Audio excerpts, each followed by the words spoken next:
கர்த்தருடைய பரிசுத்த நாமத்திற்கு ஸ்தோத்திரம் உண்டாவதாக. இன்றைய சத்தியத்துக்குள்ள நம்ம கடந்து போகிறதுக்கு முன்பாக ஜெபித்து ஆரம்பிக்கலாம். எங்கள் அன்பின் தகப்பன், இதனால நாளுக்காக உமக்கு ஸ்தோத்திரம். கர்த்தாவே, நீர் எங்களோடு பேசுவீராக. நீங்கள் பேச போகிற வார்த்தையை நாங்கள் கேட்கிறதற்கு எங்களுடைய செவிகளையும் எங்களுடைய இருதயத்தையும் எங்களுடைய கண்களையும் நீங்கள் திறக்க வேண்டுமாய் ஜெபிக்கிறோம். கேட்கிற ஒவ்வொருவரோடும் நீர் பேசுங்க ஐயா. அடிமையோடும் என்னோடும் கேட்கிற ஒவ்வொருவரோடும் நீங்கள் பேசுங்க ஐயா. உங்களுடைய நாமம் எங்கள் மூலமாக எப்போதும் மகிமைப்படட்டும். இயேசுவின் மொழிஞ்சவங்களும் ஜீவனுள்ள பரம தகப்பனே, ஆமென். என்னோட கூட மார்க் 10ஆம் அதிகாரத்தை எடுத்து வைத்துக்கொள்ளுங்க. அதுலேருந்து ஒரு அற்புத சுகத்தை பற்றி நம்ம படித்து அதுலேருந்து நம்ம ஒரு சத்தியத்தை வரைந்து கொள்ளலாம். மார்க் 10ஆம் அதிகாரம் 46 52 வரைக்கும். மார்க் 10:46 52 முதல்ல படிக்கிறேன். பின்பு அவர்கள், இது யாரெல்லாம்? இயேசு கிறிஸ்து, அவருடைய சீசர்கள், அவர்கள் எரிகோவுக்கு வந்தார்கள். அவரும் அவருடைய சீசர்களும் திரளான ஜனங்களும் எரிகோவை விட்டு புறப்படுகிற போது திமேயுவின் மகனாகிய பர்திமேயு என்கிற ஒரு குருடன் வழியருகே உட்கார்ந்து பிச்சை கொண்டிருந்தான். அவன் நசரேயனாகிய இயேசு வருகிறார் என்று கேள்விப்பட்டு, இயேசுவே, தாவீதின் குமாரனே, எனக்கு இறங்கும் என்று கூப்பிடத் தொடங்கினான். அவன் பேசாதிருக்கும்படி அநேகர் அவனை அதட்டினார்கள். அவனோ, தாவீதின் குமாரனே, எனக்கு இறங்கும் என்று முன்னிலும் அதிகமாக கூப்பிட்டான். இயேசு நின்று அவனை அழைத்து வர சொன்னார். அவர்கள் அந்த குருடனை அழைத்து, திடன்கொள், எழுந்திரு, உன்னை அழைக்கிறார் என்றார்கள். உடனே அவன் தன் மேல் வஸ்திரத்தை எறிந்துவிட்டு எழுந்து இயேசு கிறிஸ்துவிடத்தில் வந்தான்.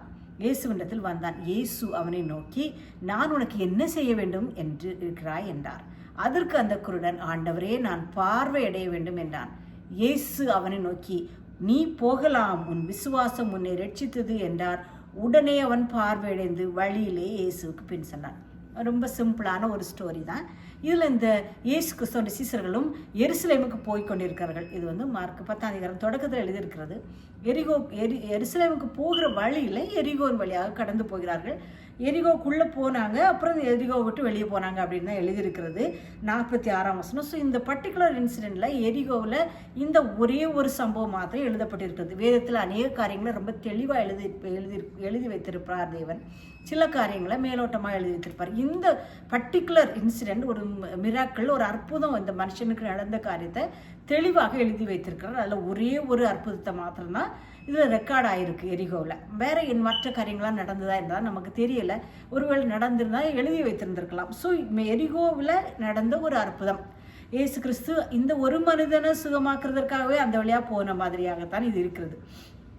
இப்போ இவரோட பேர் திமேயுவின் மகனாகிய பர்திமேயு அப்படின்னு எழுதியிருக்கு. இவனோட வேலை பாவம், கண்ணு தெரியாதுங்க, வழியிலே உட்காந்து பிச்சை எடுத்து கொண்டிருக்கிறான். இயேசு கிறிஸ்து வருகிறார் என்று கேள்விப்படுகிறான். கேள்விப்பட்ட மாத்திரத்தில் இதை விட்டால் நமக்கு வேறு ஆப்பர்ச்சுனிட்டியே கிடைக்காது அப்படின்னு சொல்லி உடனே அவன் சத்தம் போட்டு கூப்பிட ஆரம்பிக்கான். இயேசுவே, தாவீதின் குமாரனே, எனக்கு இறங்கும்னு. இயேசு கிறிஸ்து நின்று அவனுக்கு சுகத்தை கொடுத்தாருன்னு பார்க்கலாம். இந்த இன்சிடெண்ட்டில் 4 விதமான மனிதர்களை, 4 விதமான கேரக்டர்ஸை பார்க்குறோம். முதலாவது இந்த குருடன், பர்திமேயு என்கிற இந்த குருடன். இவனுடைய நிலைமை என்னது? கண்ணு தெரியலை. இந்த ஒரு வாய்ப்பை விட்டால் நமக்கு கண்ணு தெரியறதுக்கு வேறு வழியே இல்லை. இயேசு கிறிஸ்து அநேக அற்புதங்களை செய்திருக்காரு, கேள்விப்பட்டிருக்கிறார். வேதத்தில் ஒரு வசனம் இருக்குது, கேள்விப்பட்ட நம்ம ஒருத்தங்களுக்கு இயேசு கிறிஸ்து குறித்து சொல்லலைன்னு சொன்னால் எப்படி அவங்க கேள்விப்படுவாங்க? அவங்க கேள்விப்படலைன்னா எப்படி விசுவாசம் பெருகும்? அப்போ இயேசு கிறிஸ்து தெரிந்து கொண்ட உங்களுடைய எம்மேலும் விழுந்த மிகப்பெரிய கடமை, அதை இன்னொருத்தங்களுக்கு சொல்லணும். அவருடைய இயேசு நமக்கு செய்த அற்புதங்களை இன்னொருத்தருக்கு சொல்லணும். அப்போ தான் அவங்க கேள்விப்பட்டு அவங்க விசுவாசம் பெருகும், அவங்களும் கர்த்தருக்குள்ள வருவாங்க. ஸோ இவன் கேள்விப்பட்டு இருக்கிறான். கேள்விப்பட்ட உடனே கூப்பிடுகிற விதத்தை பாருங்கள். இயேசுவே, தாவீதின் குமாரனே, எனக்கு இறங்கும் என்று சத்தம் போட்டு கூப்பிடுறான். அப்போது இயேசுவை தாவீதின் குமாரனே அப்படின்னு சொல்லி ஒரு அடைமொழி வைத்து கூப்பிட்டது இந்த ஒரு விஷயத்தில் தான் பைபிளில் எனக்கு தெரிந்து எழுதப்பட்டிருக்கிறது. மற்றவர்களெல்லாம் அவர் தாவீதின் குமாரன் அப்படின்லாம் எழுதியிருக்கும். ஆனால் கூப்பிடும்போது தாவீதின் குமாரனே அப்படின்னு சொல்லி. தாவீது யார்? ஒரு மிகப்பெரிய ஒரு ராஜா. இஸ்ரவேல் தேசத்தை ஒரு மிகப்பெரிய ஒரு வல்லமை உள்ள தேசமாக மாற்றின அந்த தாவீது ராஜாவுக்கு மேலே கடவுளுடைய கிருபை இருந்துச்சு. கடவுள் தாவீது ராஜாக்கு 2 சாமுவேல் 7ஆம் அதிகாரத்தில் ஒரு அற்புதமான ஒரு உடன்படிக்கை, ஒரு தீர்க்க தரிசனத்தை, ஒரு ப்ராமிஸை கொடுக்கார். என்ன கொடுக்குறாருன்னா, உன்னோட சந்ததியில் ஒரு ராஜா இந்த தேசத்தை ஆளுகிறதுக்கு வராமல் போவதில்லை. அதாவது உன்னுடைய இந்த இஸ்ரேல் தேசத்தை ஆளுகிறதற்கு உன்னுடைய சந்ததியிலிருந்து கண்டிப்பாக ஒவ்வொரு ராஜாவை நான் எழுப்புவேன் அப்படின்னு சொல்றார். கடைசியாக எழுப்பப்பட்ட இந்த ராஜா தான் இயேசு கிறிஸ்து. அவருடைய சந்ததியில் வந்தவர். அவர் மனிதனுடைய ரூபத்தினால் மனிதனால் பிறந்தவர் அல்ல, தேவனால் பிறந்தவர். ஆனால் யோசேப்பு அந்த தாவீதினுடைய வம்சத்திலிருந்து வந்தவர். இயேசு கிறிஸ்துவை வளர்ப்பு தகப்பனாகிய யோசேப்பு. ஸோ அப்படிப்பட்ட அந்த ஒரு காரியங்கள் எல்லாம் புரிந்து கொண்டவனாக தாவீதின் குமாரனே, தாவீது ஒரு ராஜா, தாவீதின் குமாரன் இயேசு கிறிஸ்து நீரும் ஒரு ராஜா என்று அப்படிப்பட்ட ஒரு வல்லமையில அவருக்கு ஒரு கனத்தை கொடுத்து அந்த நேரத்தில் அதை அக்செப்ட் பண்ணி அதை அவருக்குள்ள மகிமையோட அவர் மேல இந்த விசுவாசத்தோட இந்த மனுஷன் கூப்பிடுறான். தாவீதின் குமாரனே எனக்கு இறங்க, நீ ராஜாதி ராஜா, நீ எனக்கு உதவி செய்யுமால் கூடும் என்கிறது தான் அதுக்கு பின்னால் இருந்து அவனுக்கு இயேசு கிறிஸ்து மேல இருந்த விசுவாசம். இயேசு கிறிஸ்து இதை கண்டு கொண்டார். அப்போ பார்க்கிறோம், அடுத்தபடியாக அதை சுற்றி ஒரு ஜனங்கள் இருக்காங்க, 2வது கூட்ட ஜனங்கள். அவன் பக்கத்தில் இருந்தவங்க மேபி அவங்க கூட இருந்து பிச்சை எடுத்து கொண்டிருந்தவர்களாக இருக்கலாம், இல்லைன்னா அவங்க சுற்றி இருந்து வேடிக்கை பார்த்த கூட்டமாக இருக்கலாம். பேசாமல் அமைதியாயிரு அப்படின்னு சொல்லி தட்டுறாங்க. இந்த மாதிரி ஜனங்கள் எப்போவுமே ஒரு மனுஷன் கடவுளுக்குள்ள வர்றதுக்கு தடைக்கற்களாக இருக்கிற ஜனங்களும் இந்த உலகத்தில் உண்டு. நம்மளே கூட சில நேரம் இன்னொருத்தர் தேவனுக்குள்ள வர்றதுக்கு தடையாக நம்ம இருந்திருக்கிறதுக்கு வாய்ப்பு உண்டு. கர்த்தருக்குள்ள ஒருத்தர் வரும்போது ஓகே, ஏதாவது ஒரு சுற்றில உள்ள சூழ்நிலைகளை குறித்தோ சூழ்நிலைகளை காட்டியோ இல்லைன்னா வேற எந்த ஒரு ரீசனுக்காகவோ நம்ம ஓகே இந்த போக முடியாதபடி ஒருவேளை நம்ம அவங்களோட விசுவாசத்தை குறைக்கிற வழியாதவன வார்த்தைகளை நம்ம பேசி இல்லைன்னா தடைகளை நம்ம டிஸ்ட்ராக்ட் பண்ணுறவங்களா செய்திருந்தால் நம்ம இந்த நேரத்தில் நம்ம யோசிக்கணும். ஒருவன் தேவனுக்குள்ள வருகிறதற்கு அவனுடைய பலவீனம், அவனுடைய கஷ்டம் எதுவாக இருந்தாலும் அவனை கொண்டு போகிறதுக்கு தான் நம்ம பார்க்கணும், அவனை கீழே இழுத்து போடக்கூடாது. நம்ம இன்னொரு இன்சிடென்ட்ல பார்க்குறோம், ஒரு மனுஷன் திமிர்வாதக்காரனா படுத்திருந்தா அவனுடைய 4 நண்பர்கள் கட்டிலோடு தூக்கி கொண்டு இயேசு கிறிஸ்து இருந்த வீட்டுக்குள்ள கூரை பிரித்து கொண்டு உள்ள கொண்டு வைக்கிறாங்க. அவன் அற்புதத்தை பெற்றுக்கொண்டான் என்று பார்க்கிறோம். விசுவாசத்தோடு அவனுடைய நண்பர்கள் கொண்டு அவனுக்கு சுகத்தை பெற்றுக் கொடுத்தாங்கன்னு பார்க்கலாம். இங்கே அவனை சுற்றி இருந்தவங்களும் அவனை இழுத்து போடுறாங்க. ஆனால் அப்படிப்பட்ட ஜனங்களை நம்ம இருக்கவே கூடாது. அதை நம்ம புரிந்து கொள்வோம். இது 2வது கூட்டத்தார். இந்த பர்திமேயு அதெல்லாம் கண்டுக்கிடலை, இன்னும் அதிகமாக கூப்பிட்டுக்கிட்டே இருக்கான். அப்போ இயேசு என்ன செய்கிறார், நின்று இது யாருப்பா நம்மளை கூப்பிடுறது, அவனை கூட்டிகிட்டு வாங்கன்னு சொல்கிறார். உடனே அவனை இயேசு நின்று அவனை அழைத்து வர சொன்னார். அப்போ இயேசு பக்கத்தில் ஒரு கூட்டம் இருந்தாங்க பாருங்க, அவங்க என்ன செய்கிறாங்க, ஓடி போய் அவனை போய் கூட்டிகிட்டு விட்டு திடீர்னு பயப்படாத, திடன்கள் எழுந்துரு ஒன்று அழைக்கிறார். அவ்வளோதான். இயேசு அழைச்சா போதும், எவ்வளோ விதமான பிரச்சனை, எந்த விதமான வியாதி, எந்த கஷ்டமாக இருந்தாலும் உடனே அது சரியாகிவிடும். அதனால அவர் திடன்கள் இவங்களே சொல்லிட்டாங்க, எழுந்துரு திடன்கள். அவரும் பிச்சை கட்டு உட்கார்ந்துருந்து பிச்சை எடுத்துக்கிட்டு இருக்கான். எழுந்துரு அப்பா திடன்கள், அவர் ஒன்று அழைக்கிறார். அப்போ இந்த மாதிரி ஜனங்களாக நம்ம இருக்கணும். ஒருத்தங்களை கடவுளுக்குள்ள கொண்டு வரணும். வாங்க வாங்க வாங்க, அவர் கூப்பிட்டுட்டாரு, அவர்கிட்ட வந்துட்டீங்கன்னா உங்களுக்கு சுகம் கிடைச்சிரும், அவர்கிட்ட அவங்களுக்கு பிரச்சனைகள் போயிடும், அவர்கிட்ட வந்தீங்கன்னா உங்களுக்கு எட்டர்னிட்டி கிடைச்சிரும், அவர்கிட்ட உங்களோட பாவங்கள் எல்லாம் உங்களை விலக்கி சாபங்கள் எல்லாம் மாற்றி உங்களை அப்போ ஆசீர்வதிக்க அவரால் கூடும். இப்படிப்பட்ட ஒரு பாசிட்டிவ் மைண்ட் செட், ஒரு விசுவாசத்தை பெருக்குகிற வார்த்தைகளை சொல்லுகிற ஜனங்களாக நம்ம இருக்கணும். இதுதான் 3வது கூட்டத்தார். கூப்பிட்டு கொண்டு அவரை கொண்டு அந்த குருடனை கொண்டு இயேசு கிறிஸ்து நாள் விடுறாங்க. சரியா?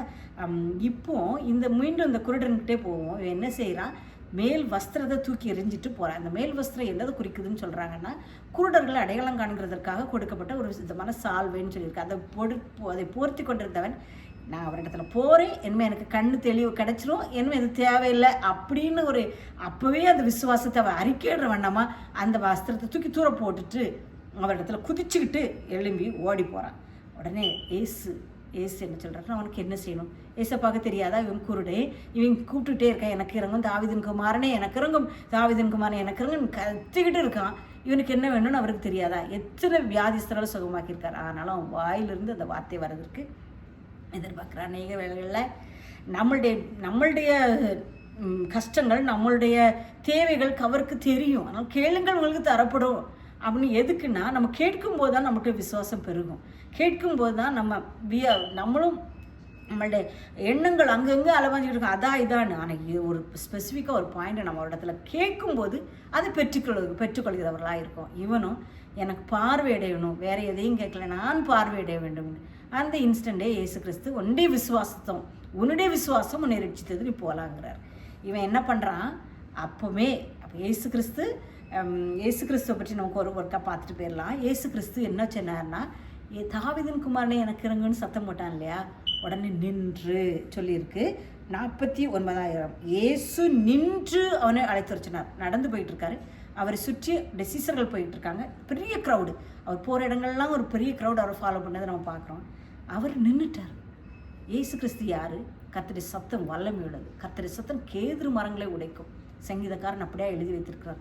ஆதியாகமம் 1 அதிகாரத்தில் எழுதியிருக்கிறார். ஒரு வார்த்தை சொன்னார், உலகம் உண்டாக்கப்பட்டது. ஒரு வார்த்தை சொன்னார், சந்திரனும் சூரியனும் நட்சத்திரங்களும் ஆகாய மண்டலங்களும் உருவாக்கப்பட்டது. ஒரு வார்த்தை சொன்னார், வெளிச்சம் உண்டாக கடவுது என்றார். ஒரு வார்த்தை சொன்னார், அவ்வளோ விதமான மிருக ஜீவன்களும் உருவாக்கப்பட்டது. ஒரு வார்த்தை சொன்னார், அவ்வளோ விதமான பூண்டுகளும் பயிர்களும் செடிகளும் மரங்களும் கொடிகளும் உருவானது. ஒரு வார்த்தை சொன்னார், எல்லா விதமான ஆகாயத்து பறவைகள் உண்டாகினது. ஒரு வார்த்தை சொன்னார், எல்லா விதமான நீரில் வாழும் ஜந்துக்களும் உருவானது. அவர் நாசியில் சுவாசத்தை நமக்கு தந்தார், அது மனுஷன் உருவானான். இப்படியாக ஒரு வார்த்தை அவர் சொல்லுக்கு அவருக்கு அவ்வளோ ஒரு மரியாதை, அவ்வளோ ஒரு பவர்ஃபுல்லான, அவ்வளோ காட், ஹீஸ் அ காட். ஆனால் அவர் சர்வலோகத்தையும் படைத்தேன் தேவன் ஒரு சாதாரண ஒரு பிச்சைக்காரன், கண்ணு தெரியாதவன் உட்கார்ந்து கொண்டிருக்கான், அவனுக்காக நின்றார். அவனுக்காக ஹி ஸ்டுட் ஸ்டில் அப்படின்னு எழுதியிருக்கு. அவருக்காக நின்றார்னு இருக்கு. ஏன் நின்றார்? அவருக்கு ஒரு வேலை இல்லையா? அவர் ஹி வாஸ் வெரி பிஸி, அவசரமாக தான் போய் கொண்டிருந்திருப்பார். ஆனால் நின்றார். ஏனென்றார், கூப்பிடுகிறது யாருமல்ல, அவருடைய குமாரன். அவருடைய கருத்தின் கிரியை, அவர் மனுஷனை அவருடைய கருத்தின் கிரியை அப்படின்னு பார்க்குறோம். மனுஷனை நினைக்கிறதுக்கு நாங்கள் ஏமாத்திரம்னு தாவீதுராஜா சொல்கிறார். அப்படிப்பட்ட தேவாதி தேவன் இந்த பர்திமேயுக்கு நின்று என்னன்னு சொல்லி விசாரிக்கிறார்டா. உங்களையும் என்னையும் அவர் விசாரிக்க வல்லவராக இருக்கிறார். அவருக்கு எவ்வளோ வேலை இருக்குது சரியா? அவரால் அவருக்கு எல்லாவற்றையும் அவர் ஆளுகை செய்து கொண்டிருக்கிறார். ஆனாலும் உங்களையும் என்னையும் சின்ன சின்ன ரிக்வெஸ்டாக இருந்தால் கூட நின்று நமக்கு பதில் சொல்ல வல்லவராக இருக்கிறார். அந்த மார்க்கு இந்த 10ஆம் அதிகாரம் தொடக்கத்தில் சின்ன பிள்ளைங்கள ஒரு இடத்துல கொண்டு வராங்க. அப்போது சீசர்கள்லாம் அதட்டுறாங்க, எதுக்கு இந்த பிள்ளைலாம் கொண்டு வரீங்க? மேபி போதகர் பிஸியாக இருக்காரு, அவருக்கு வேறு பிரசங்கம் பண்ண வேண்டியது இருக்குது, இவ்வளோ காரியங்கள் இருக்குது, இதில் கொண்டு வந்து டிஸ்டர்பன்ஸாக இருக்கும் அப்படின்னு அப்படின்னு நினச்சி சொல்லியிருந்திருக்கலாம். ஆனால் இயேசு அப்படி என்ன சொன்னார் தெரியுமா? தடை பண்ணாதிருங்கள், அவங்க இடத்துல கொண்டு வாங்க அப்படின்னு சின்ன பிள்ளைகளை கூப்பிட்டு அவங்களை அணைத்து கொண்டு அவர்கள் மேலே தலையில் கையை வைத்து ஆசீர்வதித்தார் என்று பார்க்குறோம். அவர் ஒவ்வொரு சின்ன விஷயத்துக்கும் அவர் அதுக்குள்ளே டைம் கொடுக்குறாரு. அது யாராக இருந்தாலும், சிறு பிள்ளைகளாக இருந்தாலும், ஒரு கண்ணு தெரியாத ஒரு குருடாக இருந்தாலும், அது யாராக இருந்தாலும், ஒரு பரிசேயர்கள் அநேக நேரத்தில் கொஸ்டின் கேட்குறாங்க. யாராக இருந்தாலும் சீசர்கள் தெரியாத கொஸ்டின் கேட்குறாங்க. எத்தனையோ வியாதிஸ்தர்கள் கொண்டு வராங்க. ஜனங்கள் மனதுருக்கத்தோடு அவர்கள் மேலே ஜனங்களுக்கு இறங்கி அவர் அவர்களை போஷிக்கிறார், அவர்களுக்கு சுகத்தை கெடுக்கிறார். இப்படி யாராக இருந்தாலும் அதை அவர்களுக்குரிய நேரத்தை, அவர்களுக்குரிய நன்மை அவர் வழங்காமல் போகவே இல்லை. அந்த தேவன் இன்று உங்கள் மத்தியில் இந்த நேரத்தில் இருக்கிறார். ஒருவேளை நீங்களும் இயேசுவே தாவீதின் குமாரன் எனக்கு இறங்கும் அப்படின்னு சொல்லி ஏதாவது ஒரு உங்களுடைய சிச்சுவேஷனுக்காக நீங்கள் ஜெபித்து கொண்டிருப்பீர்களானால் இயேசு கிறிஸ்து நிற்பார், நின்று உங்களுக்கு என்ன வேணும்னு கேட்பார். நீங்கள் சொல்லும்போது அதை உங்களுக்கு செய்வல்லவராக இருக்கிறார். அப்படிப்பட்ட தேவாதி தேவன் உங்களுக்கு எனக்கு தகப்பனாக இருக்கிறார். அப்படிப்பட்ட சர்வலோக தேவனை நமக்கு தெய்வமாக கொண்ட ஜனம் நாம் பாக்கியம் உள்ளது. அதை புரிந்து கொள்வோம். மீண்டும் இந்த குருடனுக்கே போவோம். அவனுக்கு கண்ணு பார்வை கிடச்சிட்டு உடனே அவன் ஆகா ஜாலி நான் என் குடும்பத்தோடு போய் சந்தோஷமாக இருக்க போகிறேன், நான் என்னென்னலாம் நான் செய்யணும்னு நினச்சலாம் அதெல்லாம் செய்ய போகிறேன், நான் கண்ணு தெரியுதுன்னு சொல்லி எல்லார்கிட்டையும் போய் என்னை காமிக்க போகிறேன் அப்படிலாம் இல்லை. அவன் உடனடியே இயேசுக்கு பின் சென்றான். அவன் உடனே டிசைப்பிளாக மாறி அவருடைய சீடனாக மாறி பின்னால் போனான்னு பார்க்குறோம். அப்போது 4 விதமான ஜனங்கள் அவன் பக்கத்தில் இருந்த குரல்கள் அவனை போக விடாமல் தடுக்கிறாங்க. குருடன் எப்படினாலும் எனக்கு இந்த இது அற்புதம் வேணும்னு சொல்லி சத்தம் போட்டு கேட்டுகிட்டே இருக்கான். விசுவாசத்தோடு கூப்பிட்றான். தாவீதின் குமாரனே எனக்குன்னு விசுவாசத்தோடு கூப்பிட்றான். அவர் கூப்பிட்டா அவர் எனக்கு செய்வாருங்கிற மேல் வஸ்திரத்தை தூக்கி போட்டுட்டு ஓடி போகிறான். அவர் காவட்டத்திலிருந்து அற்புதத்தை கிடைச்ச உடனே அவர் பின்னாலேயே போகிறான். எனக்கு வேறு எதுவும் வேண்டாம், நீர் மாத்திரம் போதும். அதே நேரங்கள் அற்புதத்தை வாங்கிட்டு நம்ம வழியிலே நம்ம போயிட்டு இருப்போம். நம்மளுடைய வாழ்க்கையை பார்க்க போயிடும், இயேசு மறந்தே போயிடும். அப்படி இல்லாதபடி அற்புதத்தை பெற்றுக்கொண்ட நாம் அவருக்கு பின்னால் ஓடுகிறவர்களாக, அவருடைய சீசர்களாக அப்பொழுதே மாறி அவரை பின்பற்றுகிறவர்களாக மாற வேண்டும். அதுதான் நம்ம 2வது கேரக்டர்.